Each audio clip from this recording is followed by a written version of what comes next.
आइए खबरों का रुख करते हैं डेरा गाजी खान की तरफ। मोहम्मद असद की रिपोर्ट। वापडा की गुंडागर्दी और नाअहल हुकूमत के खिलाफ डेरा गाजी खान की आवाम सड़कों पर निकल आई।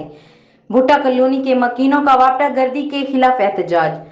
गदाई के मकीनों ने कोयटा रोड बंद कर दिया। बलोचिस्तान से आने वाले गाड़ियों की लाइनें लग गईं। अहले इलाके के मुताबिक 24 घंटों में से सिर्फ 3-4 घंटे बिजली होती है।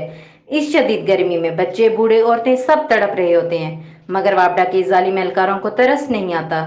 बिजली बहाल करें। मजीद अपडेट के लिए देखते रहें गाजी न्यूज।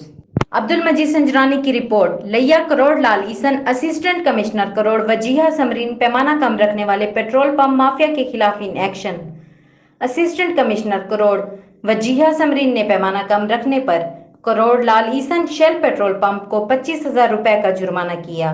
असिस्टेंट कमिश्नर का कहना है कि कम नापतोल करने वाले किसी रियायत के मुस्तहिक नहीं। हुकूमत ने एक बार फिर अवाम पर महंगाई का बम गिरा दिया। पेट्रोलियम मसनूआत की कीमत में एक बार फिर इजाफा कर दिया।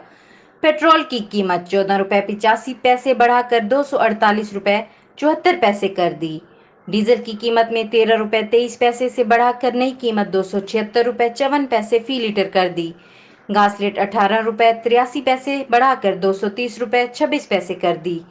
लाइट डीजल की कीमत 18 रुपए 68 पैसे बढ़ाकर नई कीमत 226 रुपए 15 पैसे मुकर्रर कर दी। गरीब आवाम को बहुत बड़ा झटका। तेल की कीमतों से महंगाई आसमान से बातें करने लगी। मजदूर आदमी महंगाई की वजह से खुदकुशी करने पर मजबूर। अवाम का कहना है कि तेल की कीमतों में कमी की जाए। रिपोर्ट कर रहे हैं जिला नौशहर फिरोज के शहर मेहराबपुर से गाजी न्यूज के नुमाइंदे मलिक सलीम।